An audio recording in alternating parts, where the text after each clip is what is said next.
All right, so good morning to you again. I'm Philip Stewart. I'm the less engaging and junior partner of this endeavor. This is the drier and slightly more academic side of the morning's presentation, where I get to talk about numbers and research and all that stuff. I got to give Chaplain Campbell a little bit of a hard time with that 5 months comment. Yes, I am technically on R&R. I returned back to the States 2 weeks ago today, but I also left the day after protesters stormed the Capitol. So you do the math on how we came up with 5 months for that. They tell me I have to tell you a little bit about why I'm the guy talking to you about this. So I hold 2 research doctorates, one in systematic theology from the University of Munich in Germany, and one in ethics from Harrison-Middleton University. I'm a board-certified chaplain. I'm a board-certified CPE supervisor. I have a number of published articles and research in moral injury. Much like Chaplain Lumpkin, I got my start working with Vietnam-era veterans as a hospice chaplain. As civilian clergy, I worked with Dr. Wallum Jensen, whose name you'll hear a little bit later when we talk about schools of thought and moral injury researchers, on the concept of support in a community sense for moral injury. And as I came into the Air Force Chaplain Corps, I began working with RPA operators, actually the instructors in the pipeline for the training at Holloman Air Force Base. It's kind of neat to drive by Alamogordo yesterday. It's a whole lot bigger than it used to be. I really haven't been around the Air Force that long. I also don't live in the soft world. I belong to ACC. I'm at Davis-Monthan Air Force Base in Tucson. And for that reason, I'm a little bit the other end of the pendulum from Chaplain Lumpkin as well.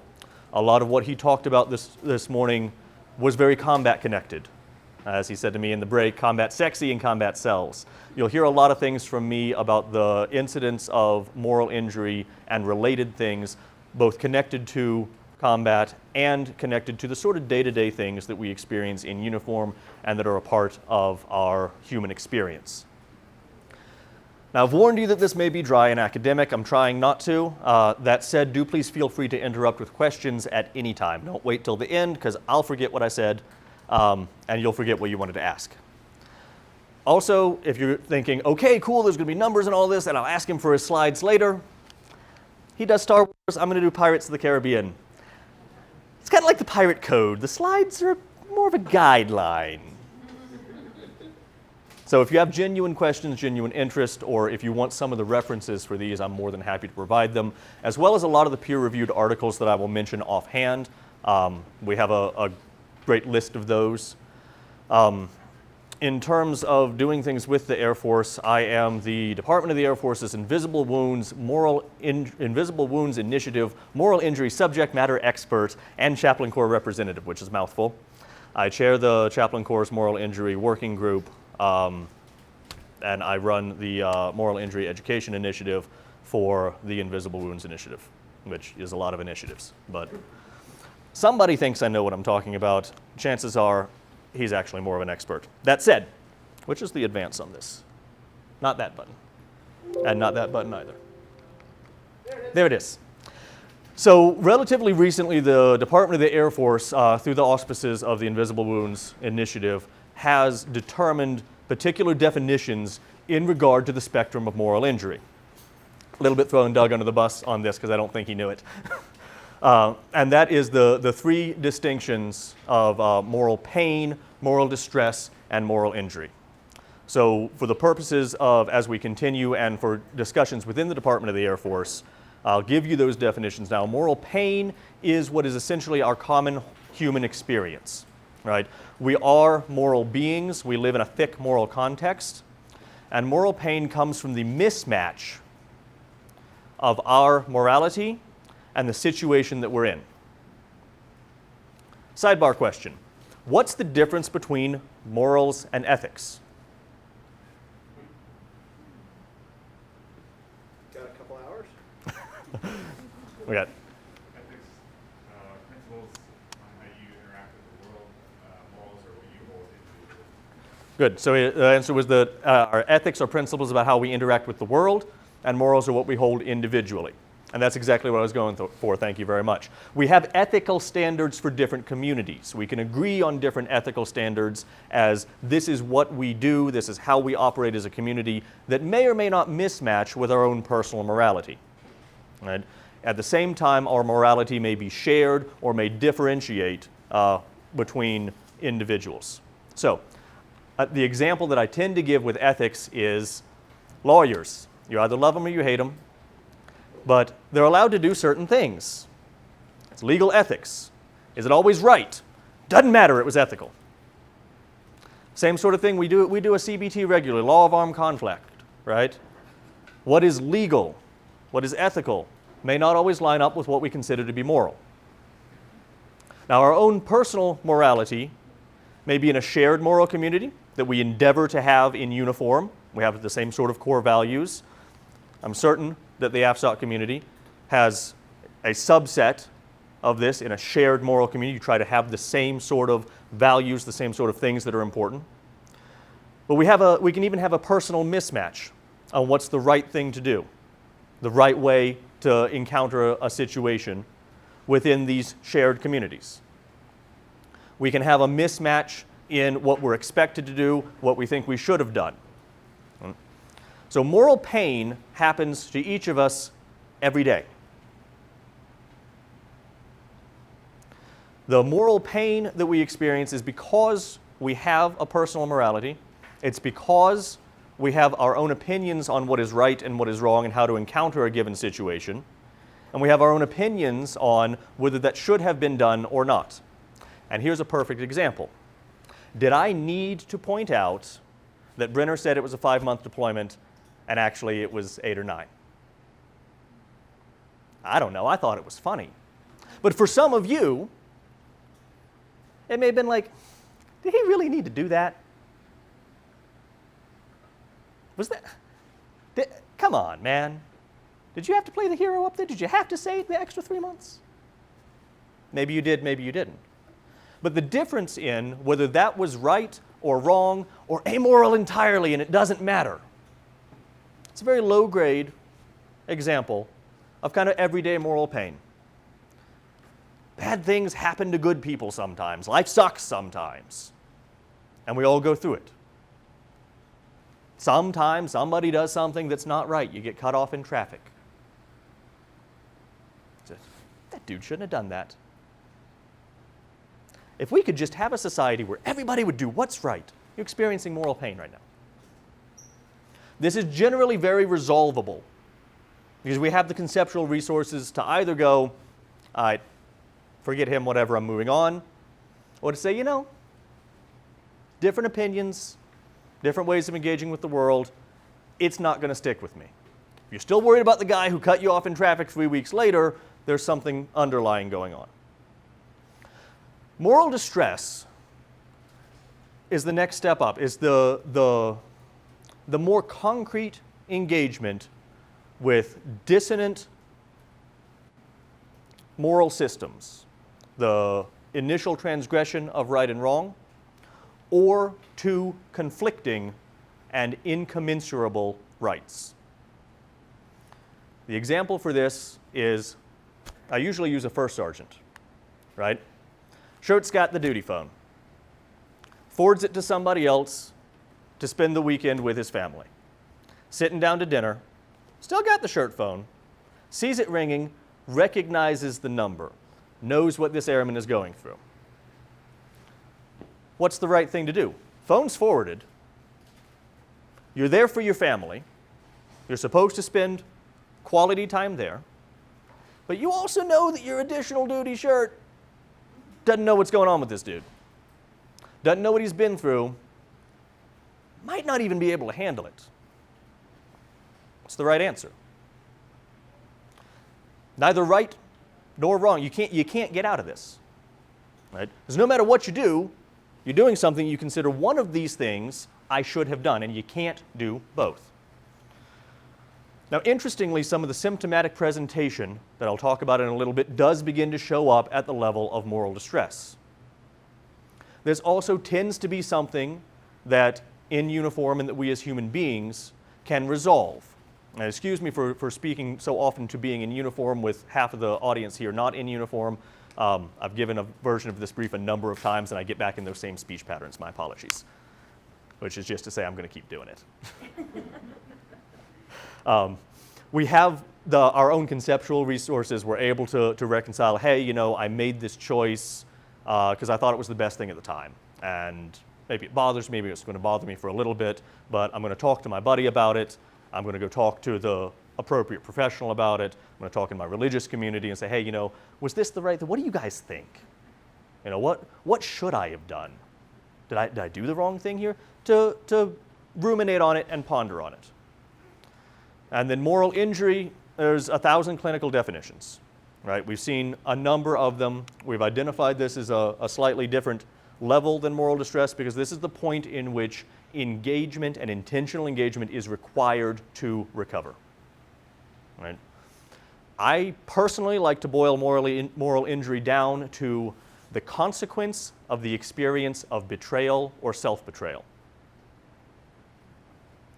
I know you heard Doug talk about the importance of betrayal in Jonathan Shea's work, and as we talk about some of the different researchers, you will notice that I have my preferences. I'm not going to give you an entirely impartial overview. I think some of these schools of thought are better than others, and I'm certainly going to recommend some over others. The line of betrayal in moral injury, I think you can boil down every morally injurious or potentially morally injurious situation to a consequence of the experience either of someone betraying you or of you betraying your own moral standards.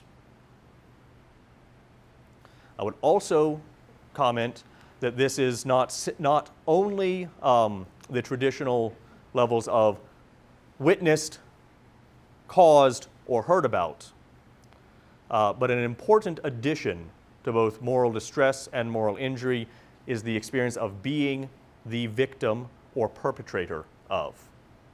Right? When we talk about causality or causing, we can have long-term or long-range causal effects. Doug was talking about our the assumption of guilt that I went to lunch at this time and 12 weeks later, say, okay, I caused this. Or Obi-Wan clip, hey, I caused this by training the pupil. But being the direct perpetrator of an act that is morally injurious to yourself and the victim, as well as being the victim of a morally injurious act. Right? We think in particular here about military sexual trauma. In my limited experience and in that of the colleagues that I've talked to, I've never heard of a victim of military sexual trauma who did not also experience moral injury. Because one of the causal factors for moral injury, one of the things that shows up in the research as a predictor for a potentially morally injurious event is violence within military ranks, same team violence. Whether we're talking kind of blue on green or same uniform violence, and military sexual trauma is certainly one of those things. So like I said, the slides are kind of a guideline. We're just kind of going off topic here. I actually think I have a slide about this further on. So I will move forward to talk about how moral injury tends to present. Right? There are two general presentations for moral injury, and that's defined as internalizing and externalizing. This is also a trauma research paradigm that if you've done any work around post-traumatic stress and long-term post-traumatic stress symptomology, you'll have also experienced discussions around internalizing and externalizing presentations. This is in distinction to arousal and non-arousal. So I want to say that initially, in distinction from arousal and non-arousal. In presentations of moral injury, internalizing moral injury tends to look at guilt and shame as the locus at the individual, to say this is my fault, I am the carrier of these things, it happened because of who I am. The individual feels in some way besmirched by the morally injurious event. Whether it was something that they perpetrated through their own agency, or even something that was done to them. An internalizing presentation takes responsibility and acceptance for the outcome or for the event itself by saying it is because of who I am, or because this happened to me, who I am is unworthy, unvaluable, unlovable, and in fact unloved. Now, you would assume that this would primarily be something that happens when we have the causality in play. Right? Somebody who goes, hey, I made this decision, therefore people died, thus it's my responsibility. Right? This is who I am. It also crops up, and I'm going to once again use the sexual trauma analogy here, when one is the victim. I think in particular of a nurse in a downrange deployment who was told that she would be routinely exposed to danger if she did not sleep with the officer who had operational control over her. She chose to comply and then said, this was because of who I was, because he knew I was weak enough to say yes.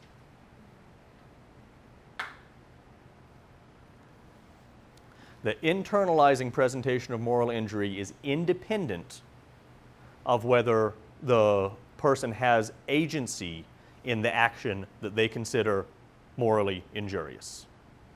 Now, externalizing is more of a deflective response. The individual who feels morally injured or is perceived an event as being problematic for their moral code will tend to react with anger. Externalizing presentations will say, why did everyone betray me? Why did everyone do this to me? Why did my commander let this happen? Why did God let this happen? This is very common in those who are angry with God. And while we'll talk about it a little bit more in one of the counseling breakouts, while internalizing presentations are best handled by narrative exploration, externalizing presentations, which are between 25 and 30% of moral injury presentations, are actually typically best handled counterintuitively and head-on. What is it about all these people that they're just such terrible folks that they betrayed me? I don't know. What do you think it is about you that got betrayed? Flipping the question, these sort of things, the counterintuitive, all the sort of stuff they tell you not to do when you're in school for this tends to work better with externalizing moral injury. So moral injury tends to occur obviously in connection with combat, but in a lot of other areas. I don't know if I have the statistic later on in here because I don't have my slides in front of me, so I will go ahead and say that the Department of the Air Force estimation is that between 9 and 14% of currently serving members live with moral injury. Obviously, those numbers get a little bit adjusted when we talk about combat-oriented communities. I'm sure in the soft world that 14% is probably a low ball. To be honest, I am sure that in the Department of the Air Force, 14% is a low ball. For anyone currently in uniform or whoever has been, you ever lied on your PHA? Are we supposed to tell you the truth now? You ever lied on your post-deployment health assessment? Right? 3 drinks a day? So when we talk about numbers, we talk about these statistics, and there are 3 types of statistics, or 3 types: lies, damn lies, and statistics. Right? It's the Mark Twain quote. So any of the statistical numbers that we look at, we can assume, especially among our currently serving population, the number is significantly higher. However, I'd like to point out that if we take 15% of the Department of the Air Force, our total force, and we say, hey, at least that many people are living with moral injury and its consequences day to day, we're at 90-something thousand people. That's a lot of folks. Right? Now, one of the things that we have noticed in the clinical literature, and there are a number of peer-reviewed studies, the one that I've pulled the number from is Brett Litz's 2018 study, is a co-occurrence of moral injury and PTSD. Between 25 and 34% of non-arousal PTSD cases have co-occurring moral injury. Now, the nasty thing about that is that's the same 25 to 34% that's treatment resistant. And the statistical conclusion from this and other studies is that the presence of the experience of moral injury makes PTSD treatment ineffective. Because if it's this same cross-section that's treatment resistant, if arousal PTSD treatments, exposure therapy, re-traumatizes the moral injury, which I have a study on that one if anybody wants it, then the fact that we have morally injured individuals who also have PTSD means that those folks will not heal from their PTSD until they address their moral injury. Not saying it can't happen, but that is the statistical conclusion. Yes, ma'am. I know CBT and EMDR are treatments that are typically used with individuals with PTSD. Is exposure therapy, talk therapy, narrative therapy was another. So is what you're saying is if the utilizations of some therapies are actually not really working because the moral injury is not being addressed as well. Is that what you're saying, or what we thought were good therapies? Yes. Really aren't. So what the question was, is there the potential that some of the therapies for PTSD that we thought were effective are ineffective in certain cases because of the presence of moral injury? And yes, that's exactly what I'm claiming. The research does indicate that. Again, peer review and statistics and the way science works. Can I say with 100% confidence, hey, that's the way it is? But the clinical agreement seems to be that up to a third of treatment-resistant PTSD is treatment-resistant because of the presence of moral injury. It definitely makes sense. Yeah. Yeah. You mentioned especially cognitive behavioral therapy Right. as one of those, and in one of the breakout sessions that we'll be doing later, we're going to talk about clinical interventions for moral injury. Many of them, when they were clinically trialed, were trialed against CBT. Really? So. Okay, interesting. Yeah, so the literature we're learning in academia may not be the best.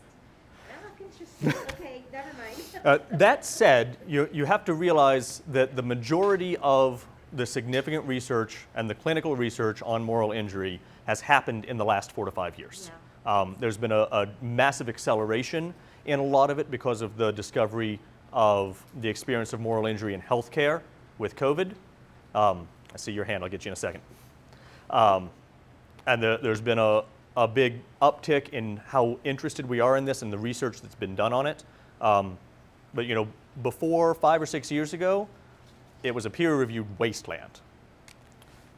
So. I just had a comment. So, like, at least what I read, and I think you're going to touch on this, is, I think you're bringing it up as well, is when you have a problem with moral injury, which is like your own morals and values and ethics are coming into question, and then you start utilizing PTSD modalities or treatment modalities, Yeah, I'm now adapting. those challenges, which can exacerbate moral injury.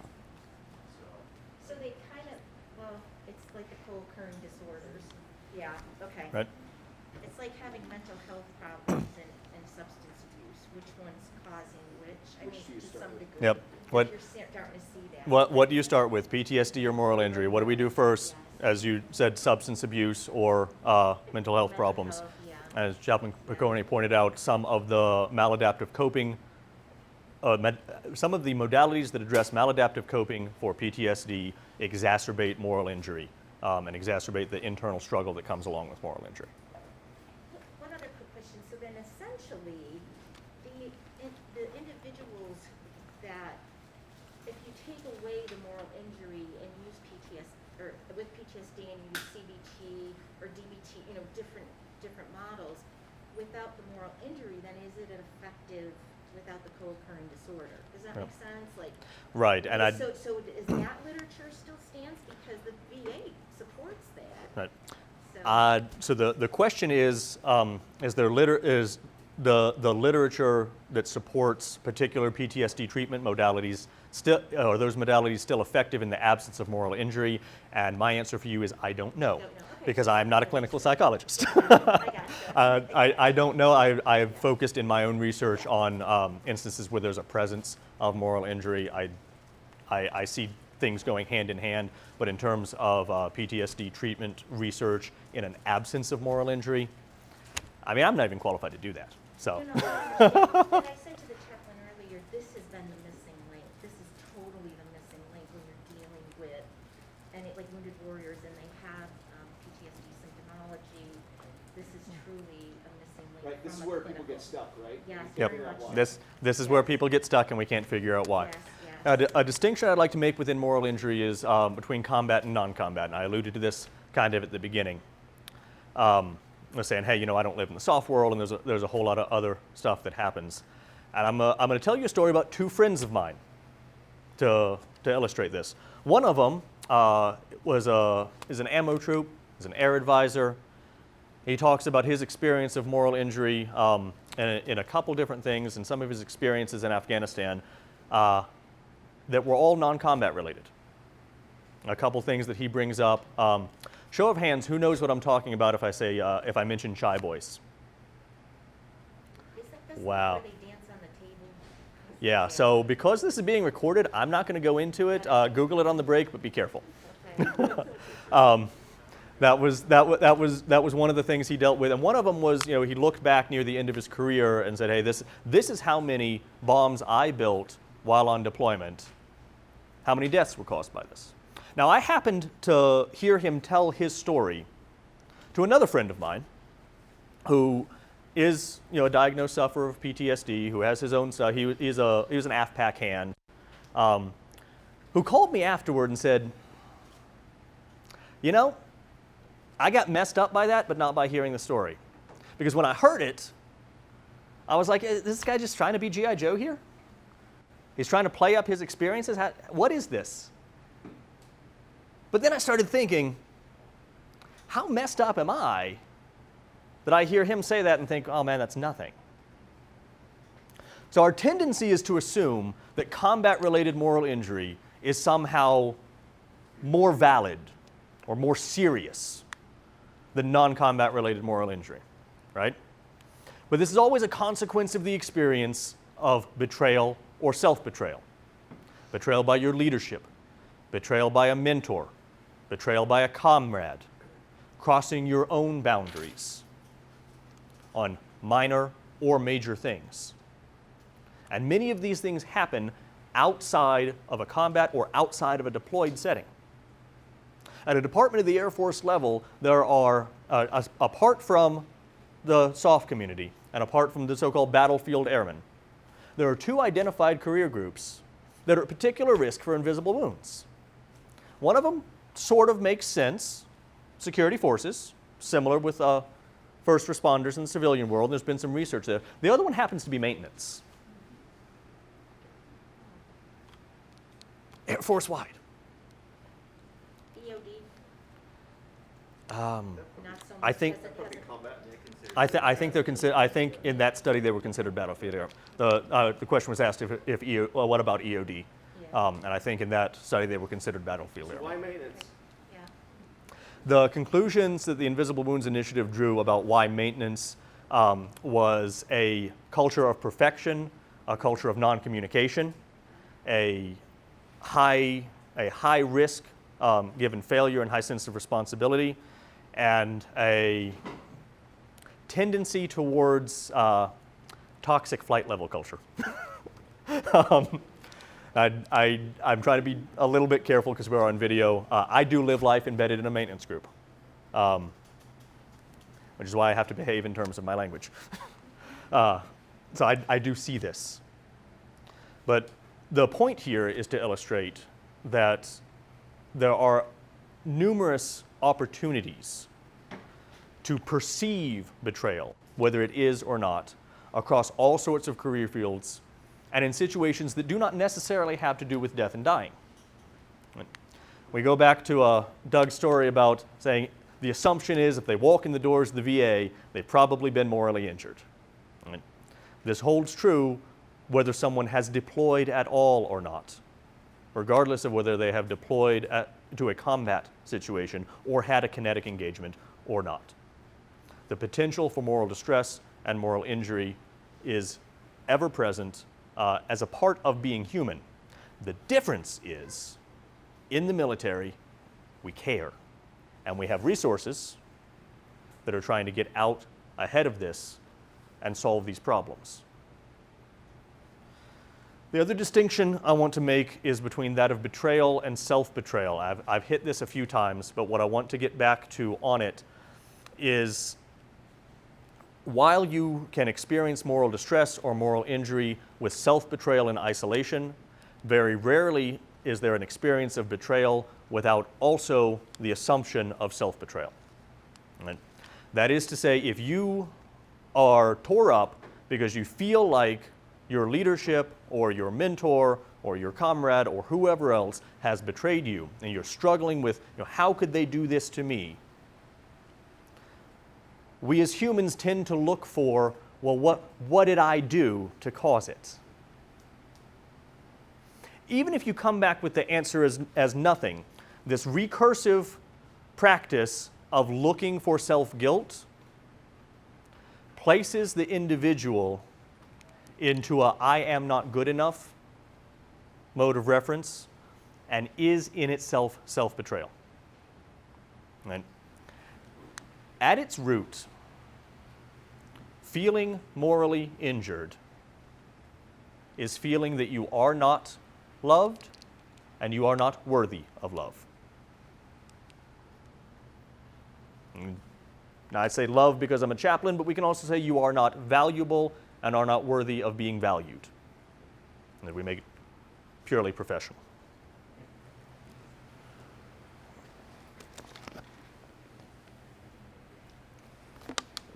All right. Moving on to symptomatic expressions of moral injury. Now, Doug's slide of his be on the lookout for these sorts of things was indicators that somebody may be struggling with moral injury. This list is actually developed at a DAF level for both invisible wounds in general and moral injury specifically. This was last updated in November or December of last year when the invisible wounds definition was widened to include moral injury. And you look at all these things and say, well, these are kind of the warning signs for every other mental health issue under the sun, right? Read the DSM. Right? We had the joke earlier, seasonal allergies and COVID, and which one's which. This isn't a shortcut key to be like, okay, so let me check the box. Which of these symptoms do you have? You must have moral injury. This is the same way that everybody has COVID all the time. All right? Because you cannot diagnose moral injury. Moral injury is not a diagnosis. It is not a disorder. It is not a pathology. Moral injury is a human consequence of the human experience. This is particularly important to remember as we work interdisciplinarily and as we work in clinical settings.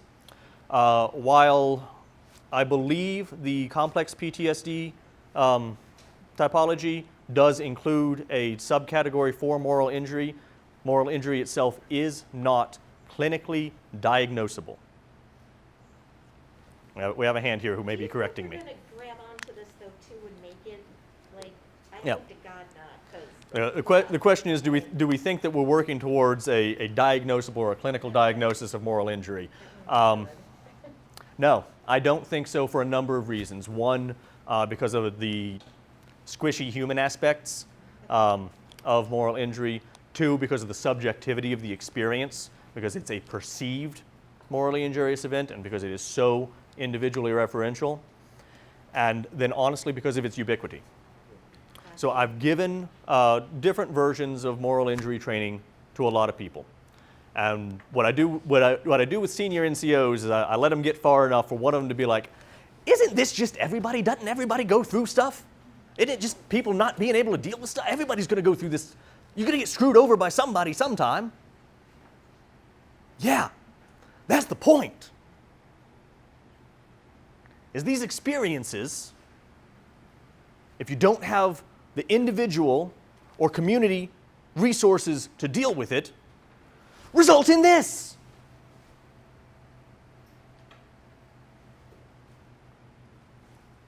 The only differences in the military is, one, we have combat experience, and combat turns it out like it's a factory for it.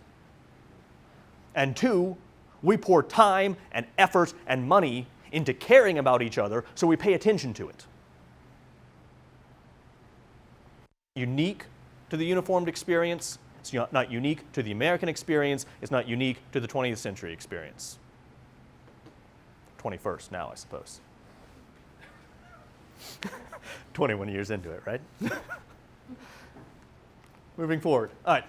So one of the things that I'd also like to differentiate or give you to consider as a potential differentiation is moral and spiritual injury.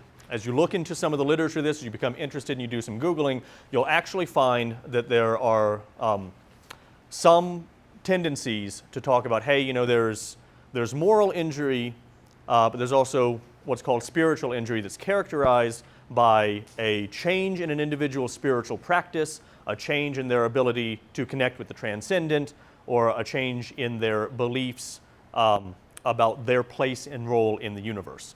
This was originally pushed by Chaplain Colonel Timothy Mallard, who is the Army's kind of SME for this thing. He is responsible for their moral injury training course that their chaplains go through. I don't happen to think Tim is right about it. I think that spiritual injury is perhaps a subset of moral injury, but I don't think it's particularly helpful to differentiate spiritual injury over against moral injury. Some of the reasoning for this is the way that we approach it in the Air Force in the current DAF Resilience and also in the DAF Resilience Roadmap, which some of you may be familiar with, and kind of what we're going into, the discussions around spiritual resilience and what that means for our holistic understanding of humanity. The old Air Force doctrine definition of spirituality was the beliefs and meaning that enable an airman to get the mission done. The new definition is somewhat more robust. I am not 100% certain if it has been released or is releasable, so I'm going to kind of shy away from giving that definition. I'm a little sketchy on it, but that's also because I've been out of pocket for a little bit. Is the new? No? Okay, so then that has been released. Cool. That said, I don't know the definition offhand. However, but there's more discussion about holistic character building and being a part of the community. I'd also like to point out, we have a violence prevention team in here also. Do we have our VPI folks? Is that part of the crowd that's here today? Okay. Ah, well.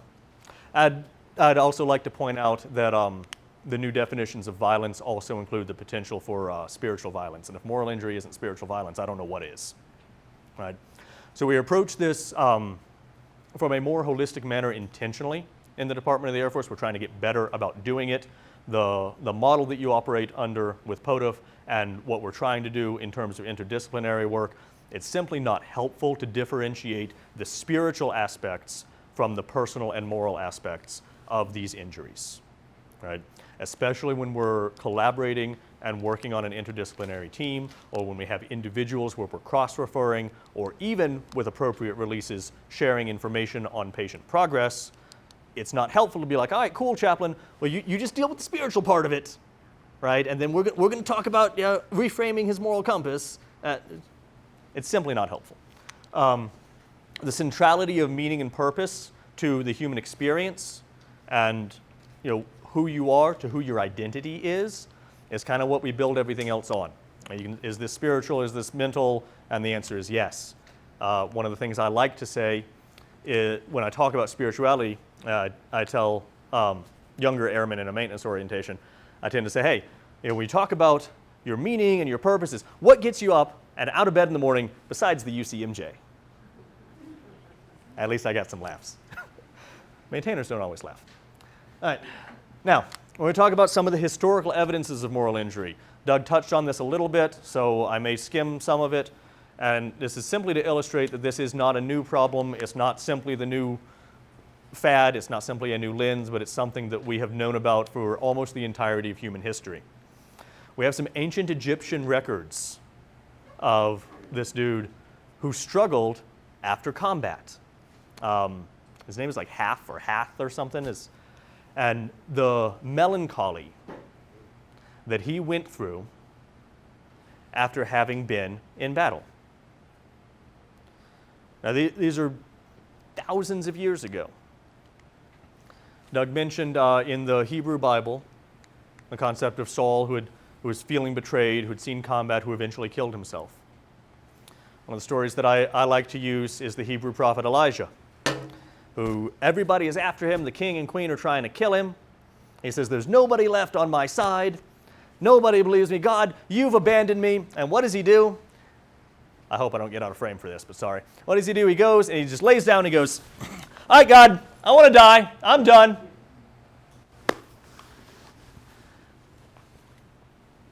And that's your perfect symptomatic expression. Abandonment, isolation, depression, risk of suicide. Why? Because he felt that those who were supposed to be on his side, God especially, had abandoned him. We see evidences of moral injury outside of the Judeo-Christian world.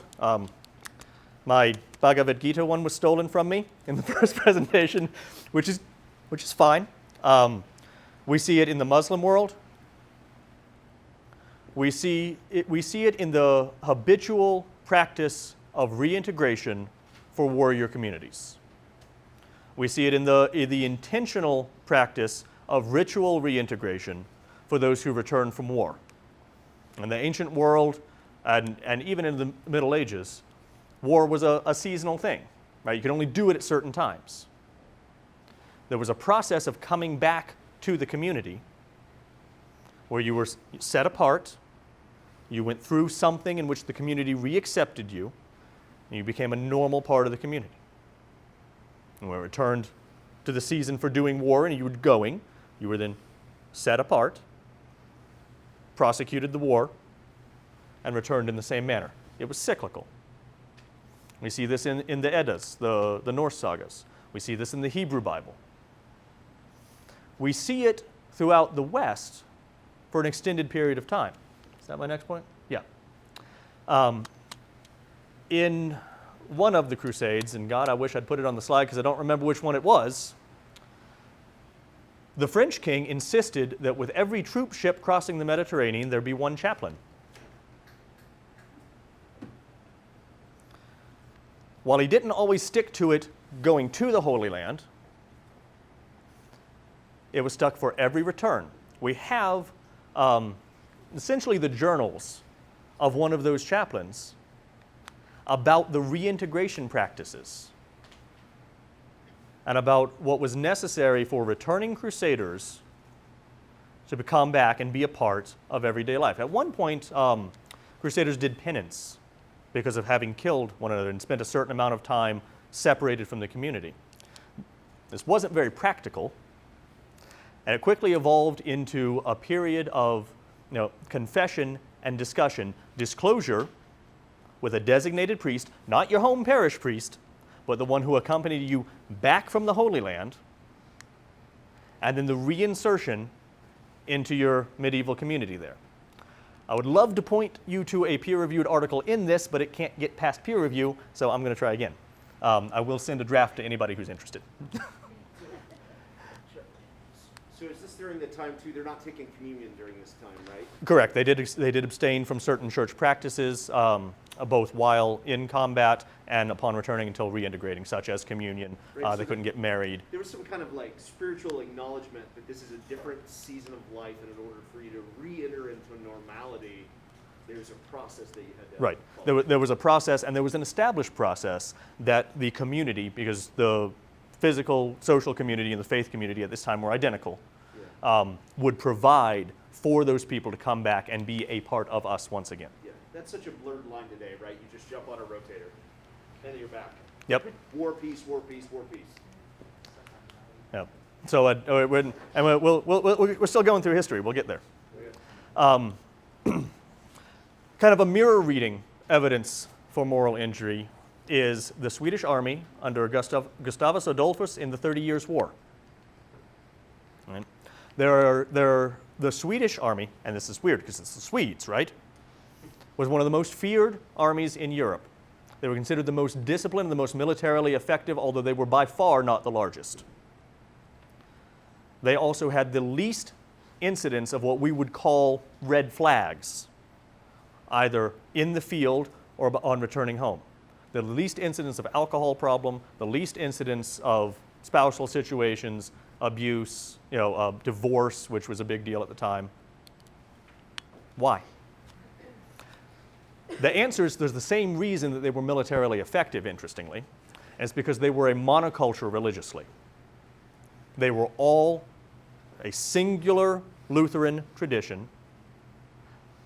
They deployed or went to the field with approximately one Lutheran priest per 1,000 soldiers. They took communion before battle and did individual confession and absolution post-combat, regularly in the field. The thick presence of spiritual community.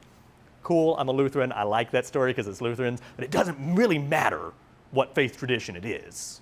It doesn't matter if it's a faith tradition or a spiritual tradition or a shared community of values. The presence of a thick, robust community is a protective factor. We know that now from current research, and we can see it in history. Moral injury was still kind of misunderstood for a long time. In the 18th century, the Swiss mercenaries called it Fernweh, which is basically nostalgia.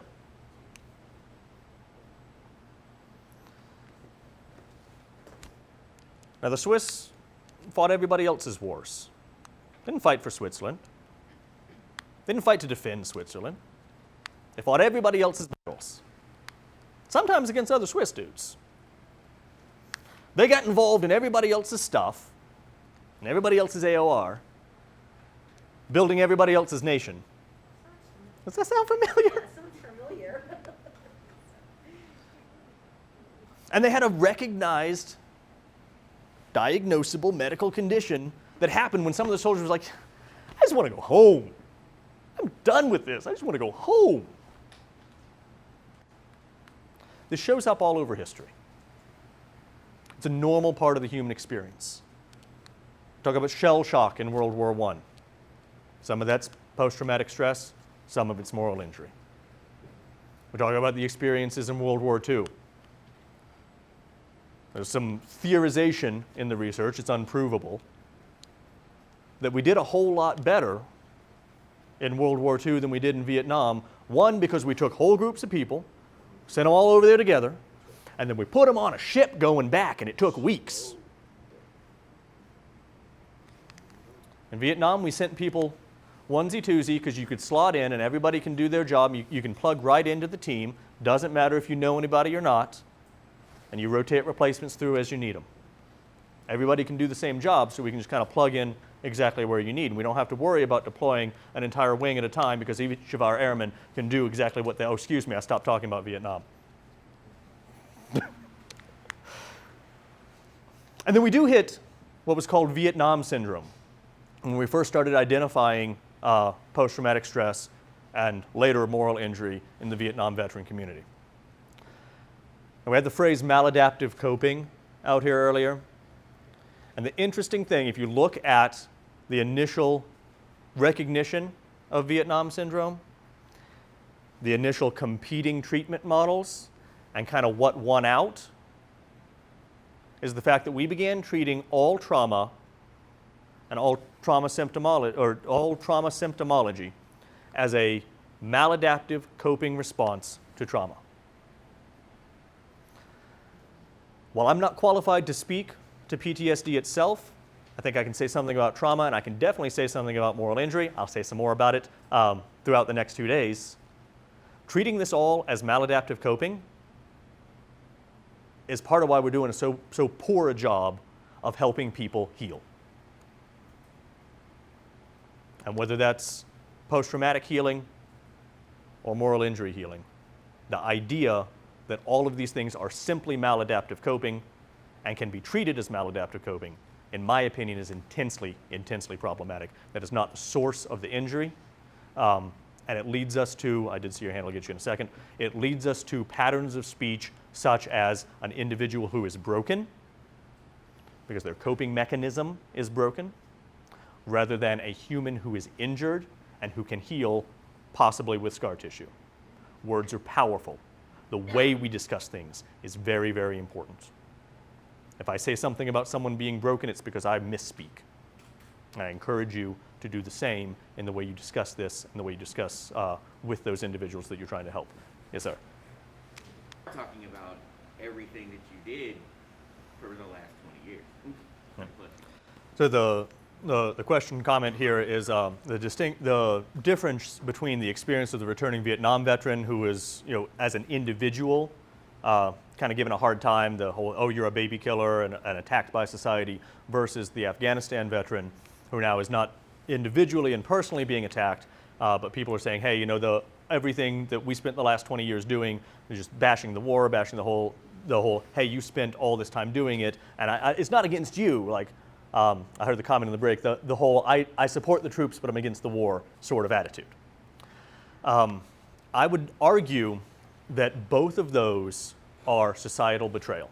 Right? Clearly, the returning Vietnam veteran, with society coming back, treating them like dirt on the ground, that's a betrayal of the contract that we have with the society at large to go and do this thing so that they don't have to do it. However, I would argue that not only hey, we shouldn't have been over there and we should have been out of there a long time ago, we didn't have any business doing, that was all worthless, now we've wasted all of this, is betrayal as much as thank you for your services. Yes. Right? So the idea that, hey, you're cool, but what you just spent all this time doing, you wasted your time. Your buddies died for nothing. We shouldn't have ever done it. It was wrong, and you're all right, but a little bit you're complicit, because it was wrong. It's certainly betrayal. So is a thank you for your service that means, cool, now I don't have to think about what you do. Because that's what it means most of the time, is you do this so I don't have to think about it. What it ought to mean is thank you, because you do this, this, and this so that I don't have to. There's no awareness of that in the society at large, and that is why thank you for your service not only rings hollow, but is, to an extent, injurious. When you hear it, it simply means, I don't want to think about what you did. That's for you, and I live over here. Whether the person saying it knows it or not, 90% of the time, that's what it means. That's one of those damn lie statistics, 90%. Yes. Right. Can I say something I combined with the lack of moral injury, the identification and healing from that? It's just interesting. Yeah. I had an example of an individual who seems to be re-traumatizing with their post-traumatic stress symptoms by the experience of betrayal, with particular opinions on YouTube, right? Yeah. So I have discovered that I am absolutely going to bust the time here. So, sorry, we're just going to keep going. Now the initial coining of the term moral injury came from Jonathan Shea in the early 90s, as we mentioned in Doug's presentation. Achilles in Vietnam and Odysseus in America. If you're at all familiar with Greek mythology, Odysseus was the guy who wandered for a long time trying to find his way back home. It's about the Vietnam veteran's experience of reintegrating into the community, preceded by this idea of Achilles. Achilles in Greek mythology kind of goes through these series of experiences. He has a war prize, who happens to be a woman, that the leading king there takes away from him. And then he starts to pout. He's like, nah, this was my fairly earned prize, so I'm not fighting anymore. His sense of what is right has been offended, and he's going to give Agamemnon the middle finger for it. Right? His buddy is so dismayed at the fact that, we're not doing so well in the war anymore because nobody sees Achilles out there in his armor killing it. He puts on Achilles' armor and goes out to fight and dies because he's not Achilles and he's not invulnerable. Achilles loses his mind. He mourns the loss of his friend and then goes on an absolute rampage, killing Trojans.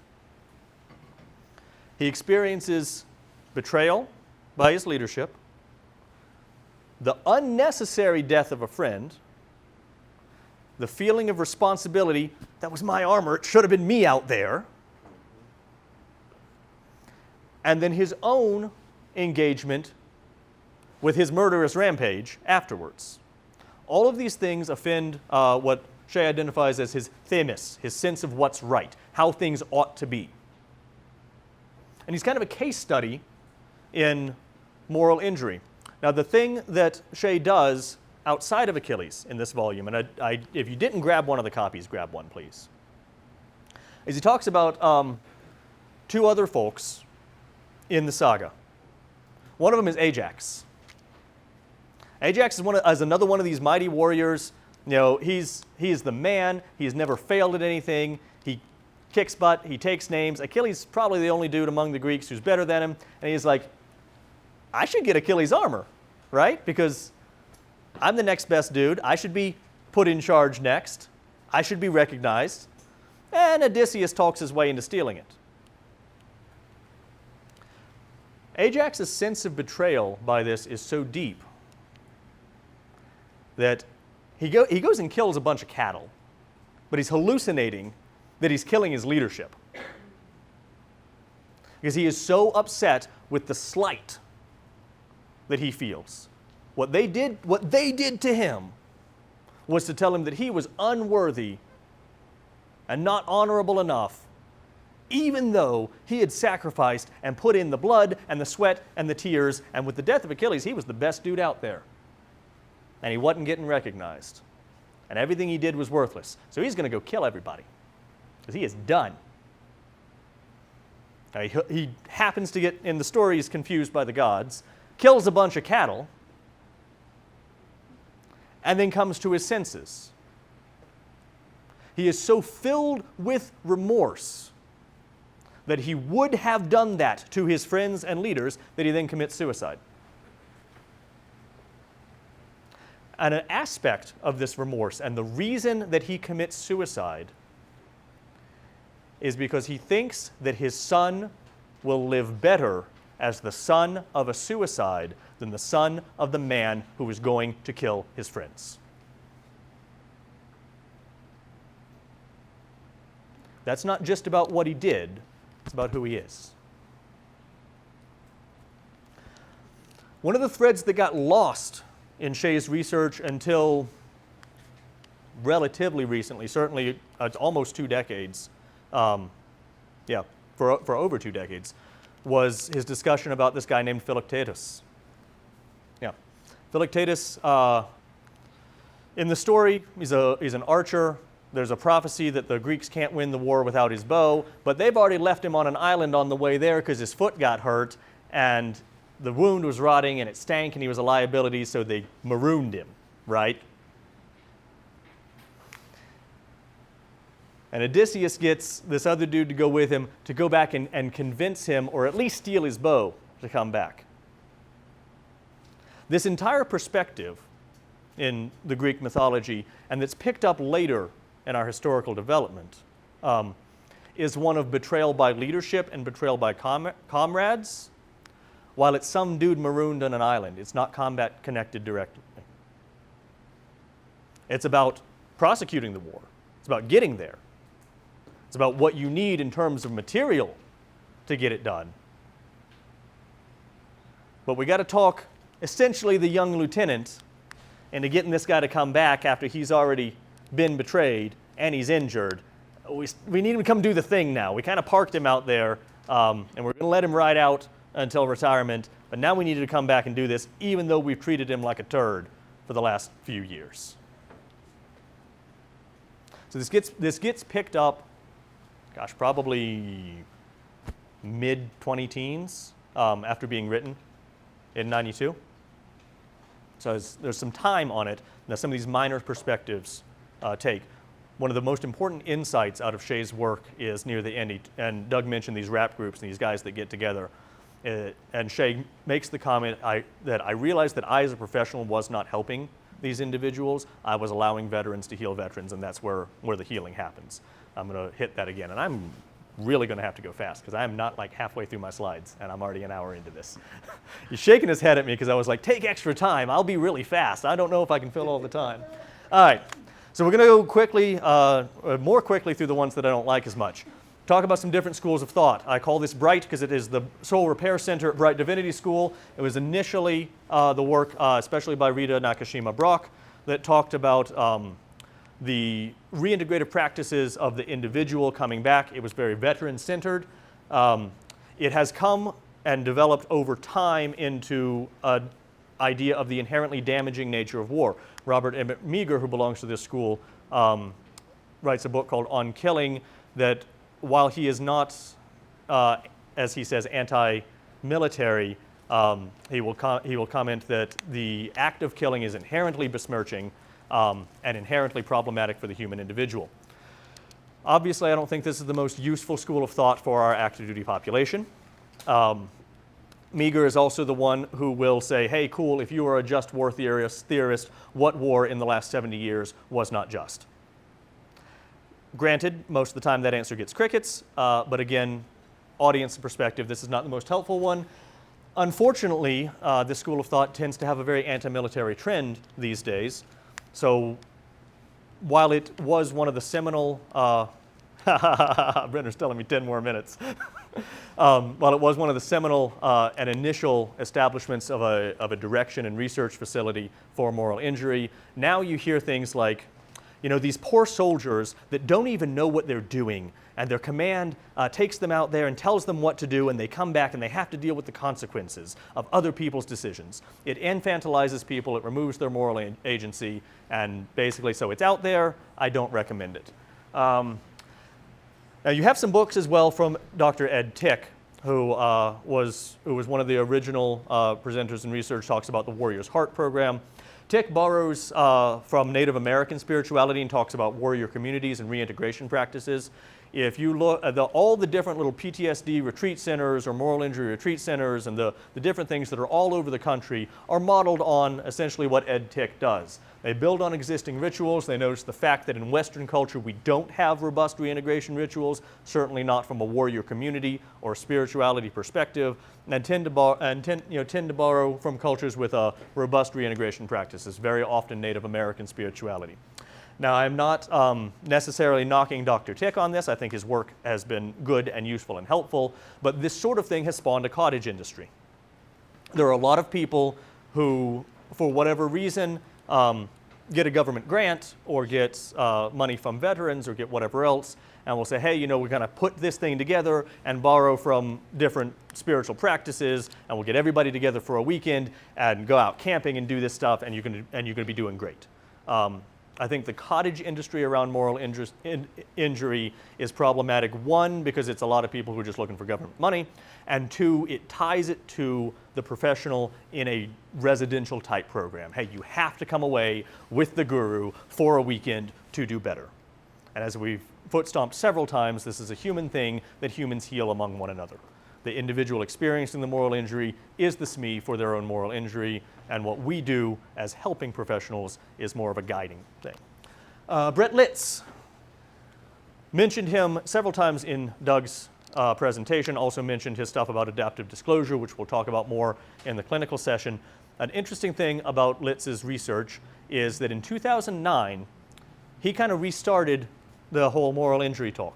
Is he picked up on what Shea had done in the 90s and said, hey, is this a way to explain why we see the same sort of symptoms in spouses and children as we do in deployed members who come back with PTS? Moral injury in 2009 was an explanatory mechanism for secondary and tertiary trauma, which makes an awful lot of sense when you start doing his bending paper and say, hey, the bang happens internally to an individual, and you go home and you talk to your spouse or deal with your kids. Very often spouses, dependents, those closest to us are the first ones to notice that moral injury is happening. They're the first ones to experience it, and they very often develop similar symptomology when exposed to it. This is both in a secondary sense with a service member who has experienced traumatic events or who has moral injury, or in a tertiary sense. How many of you know folks that deploy and tell their spouse, don't watch the news? Right? There was a study done that people who imagine what their spouse may be engaged in deployment pop up with moral distress symptoms. There's a study among Israeli fighter pilots that demonstrates either moral injury is transferable because they're thinking about what their husbands are doing, it was wives, or Israeli fighter pilots self-select for wives who have mental health problems. One of the two. All right. We'll talk more about adaptive disclosure and the new adaptive disclosure extended in one of the breakout sessions, but I would like to point out that this is one of the places that backfires happen. In treatment modalities that put the individual in the spot of saying, hey, you need to imagine your own moral authority. What do you think God would say to you? What do you think the universe would say to you? There's the potential for a backfire of, I'm going to go home and say, well, there's no one who could forgive me, so why am I still on this earth? And it is a noted statistical potential for a backfire. There are, in the initial adaptive disclosure studies, there was some concern about the potentiality for increased suicide risk. One of the early control groups, it was done with people who were supposedly not at risk for suicide. Many of them were then monitored thereafter, because there are some of these modalities, and adaptive disclosure is a PTSD treatment, by the way, that actually bring with them an increased risk when moral injury is present. Bill Nash, who you'll hear more about later as well, he was a Navy operational psychologist deployed, basically had a long drawn-out fight with the Navy because things were not going well. And he is the one who points out that treating everything, even treating traumatic events as a response to traumatic events as maladaptive coping is not particularly helpful, that we need to look at things as an identity wound or a wound to the social self, both trauma and moral injury. This is something we'll talk more about later, but is picking up on that Philoctetus thing out of Shea.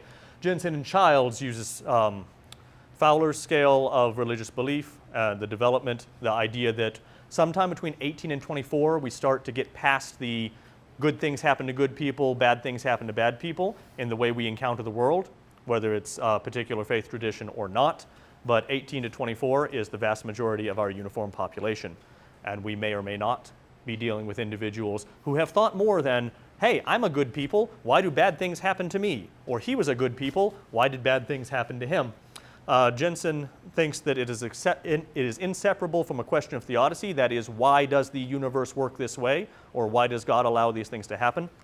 Wally Jensen is unique in moral injury researchers in that he is also a Vietnam veteran. He was an infantryman in Vietnam before returning and being in the Navy Chaplain Corps for an extended period of time. I think that Wally's insight is particularly helpful because he lives with combat-related moral injury. He talks about the Ignatian concept of meeting people where they are. For time, I'm just trying to go on. School of special mention talking about Graham, who is the conceptual background to when Doug was talking about Brad Kelly. Doug's own model, these ideas of there's a similarity in a lot of the intervention models for moral injury. They all follow a lot of the same pattern. What's particularly important is discourse and narrative sharing, allowing people to tell their own story, and an element of mutuality. Healing moral injury is never the specialist helping an individual. It is two humans connecting with each other, one of whom happens to have more experience with the concept, and one of whom happens to have more experience with the morally injurious event. Oh, gosh. So Tim Harris and Irene Harris and Tim Ussett from the VA developed Building Spiritual Strength. We'll talk more about that modality in the breakout sessions as well. There is a VA Center of Excellence for Moral Injury that is being developed. It is a group intervention and it's veteran-centric, but it's been shown to, in a pluralistic setting, be more effective for spiritual distress. I wanted to mention it in particular because it's one of those that intentionally does spiritually integrated practice, and as we'll talk more, can be delivered by healthcare professionals and trained chaplains. Prevalence numbers, hey. So I talked about that 9 to 14% of moral injury, but I didn't talk about how much moral distress there was. There was a 2019 study that says between 50 and 65% of uniformed service members experience a morally distressing event in connection with a deployment. And we all know that those are the ones who admit it. Increased risk factors, a combat deployment, a young age at time of deployment, or an increased rank and sense of responsibility. There's a 2018 study that talked about moral injury symptoms of significant severity in 90% of veterans surveyed. Kind of puts the truth to Doug's anecdote about if they walk into the VA, they're probably morally injured, and before they were a veteran, they were a uniformed service member. Some more background and numbers. Hey, this happens a lot. PTSD rate is 11 to 20% in OIF, OEF veterans. For the sake of time, we're going by this relatively quickly. If you're interested in the numbers, I'll give them to you during the lunch break. And here's one more distressing thought, pun intended. There's been some recent research out of McMaster University and some stuff I've been working on, primarily with healthcare, that shows that repeated exposure to morally distressing events builds up what is called moral residue.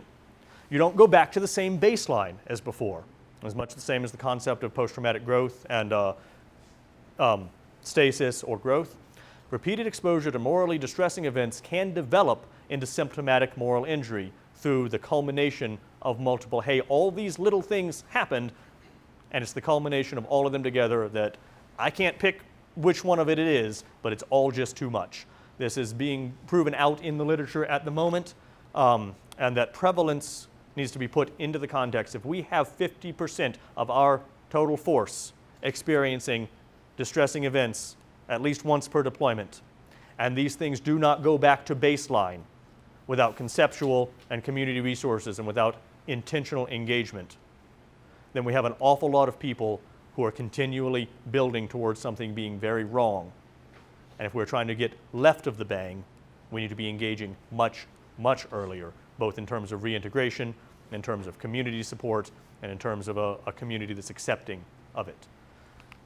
Good, that was my last slide. The only other thing that I want to point out that's not on the slides, and going back to the similarity in some of those models, the discourse and narrative sharing, there's been some evidence that incorporating ethical and moral questions into an after-action report or a hot wash is a preventative factor for moral injury.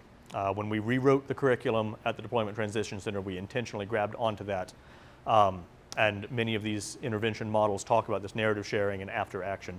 As we are more able to talk about why things are right and wrong, as we are more able to express ourselves as moral beings in these conversations, there are preventative factors. We can be inoculated, perhaps, against moral injury by being intentional, and you can help people intentionally do so.